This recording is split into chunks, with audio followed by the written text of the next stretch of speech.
How do you feel about you? How do you feel about yourself? Do you have self-respect?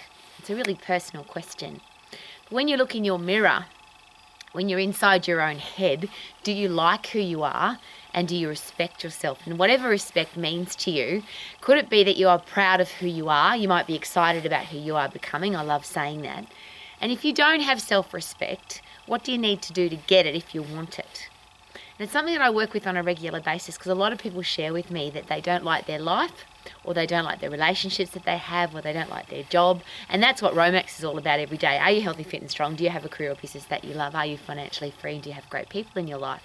And is it possible that if you've got all those four things happening, that you would respect yourself? You respect your own human body. You respect your day-to-day living because you've got a career or business that you love. You respect looking after yourself so you are financially free. And you respect yourself enough not to have negative, nasty, horrible people in your life. So there's some great questions to ask when it comes to self-respect. Are you as fit and strong as you can possibly be? Is your body in peak physical condition? Are you really healthy? And if you're not, how would you feel about yourself? What are you saying to your own headspace if you don't look after your own body? If you feed yourself second-rate food, if you don't give yourself top level exercise, and that's one of the really interesting questions because a lot of people exercise, but I always ask, is that the best exercise? Is that the ultimate exercise to keep you healthy, fit and strong for the rest of your life? Is it safe? Is it effective? Is it fast? Your career or business, if you've got a lousy, stinking, rotten job and you hate it, what are you telling your own headspace every day? If you're working with people that you don't like or don't respect, you're selling a product or service that you don't like or you're not proud of, where does that put your headspace on a day-to-day basis? If you're struggling for money, what does that say about your self-respect? If you don't have enough money to look after yourself, your family, buy beautiful food, live in a great place, do the things that are going to make your life the way you want it to be. If you're not in that financial situation, what does that do for your own self-respect? And then if you've got horrible, nasty people in your life who don't treat you respectfully, what are you telling yourself? And this is the really interesting one, because a lot of people share that with me. Rowie, I've got terrible people in my life. But my question is always this. That's who they are.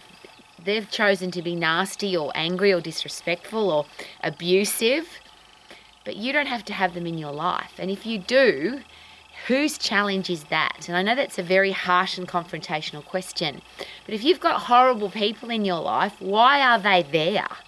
Some people say to me, oh, they have to be there because it's my family. Why are they there? Yes, you might have a mother or father that produced you and brothers and sisters that you are related to, but if they weren't your family, would you have them in your life? Would your own self-respect allow you to have negative, nasty, disrespectful people in your life? And it was a question that was asked of me when I was a very young girl, and I was having a bit of a whinge, moan and complain about my family and some of the relationships I had in my life.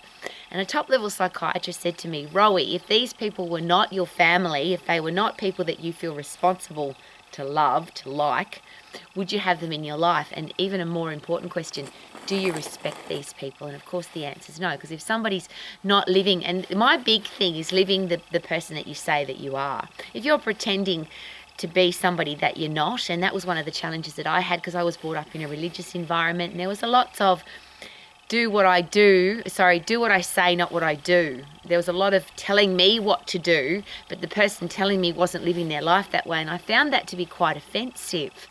And that was the question that the psychiatrist asked me.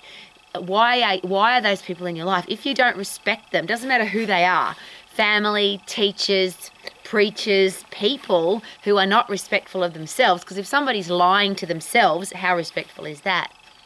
So I'm asking these questions very personally because there's so many unhappy people in the world, have you noticed? There's so many people who don't have great relationships, they don't have a great job, they're not healthy, fit and strong, they're not financially free, and they don't like their life. What does that say about your own self-respect? Could the ultimate sign of self-respect be that you have a healthy, fit, strong body, you wake up every day doing what you love, you are financially free so you don't have to struggle to live a life that you want to live, and you would never have negative, nasty people in your life because that would be disrespectful to yourself? Very personal questions, but I would love you to live your life to the max. And how can you possibly live your life to the max if you don't respect yourself and you don't respect the people that you have in your life? Could they be some really important questions so that you can sing every day like I do. You don't have to sing, but I do because I just love it. I feel good. Na na na na na na na. I knew that I would now. Na na na na na na na. So good, yeah, yeah, because I love my life. Woohoo!